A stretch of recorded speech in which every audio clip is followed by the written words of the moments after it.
মহান আল্লাহ তাআলা পবিত্র কুরআনুল কারীমের সূরাতুল মুতাফফিফিনের ১৫ নম্বর আয়াতে ঘোষণা দিয়ে বলেন, নিশ্চয়ই ওরা ওদের প্রতিপালকের করুণা এবং দয়া থেকে সেদিন বঞ্চিত হবে, যেদিন কিয়ামতের মাঠে ওদেরকে বাঁচানোর মতো কেউ থাকবে না, একমাত্র নিজের আমলনামা ব্যতীত। এবং ওদেরকে তখন জাহান্নামে নিক্ষেপ করা হবে, আর বলা হবে, এই হচ্ছে তোদের জান্নাত, যেটা তোরা অল্প কাহিনী মনে করতি। এখন এই জাহান্নামের আগুনে জ্বলে পুড়ে ছারখার হয়ে যা।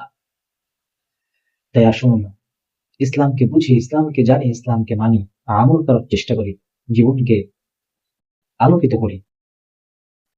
মহান আল্লাহ তাআলা পবিত্র কুরআনুল কারীমের সূরাতুল মুতাফফিফিনের ১৫ নম্বর আয়াতে ঘোষণা দিয়ে বলেন, নিশ্চয়ই ওরা ওদের প্রতিপালকের করুণা এবং দয়া থেকে সেদিন বঞ্চিত হবে, যেদিন কিয়ামতের মাঠে ওদেরকে বাঁচানোর মতো কেউ থাকবে না, একমাত্র নিজের আমলনামা ব্যতীত।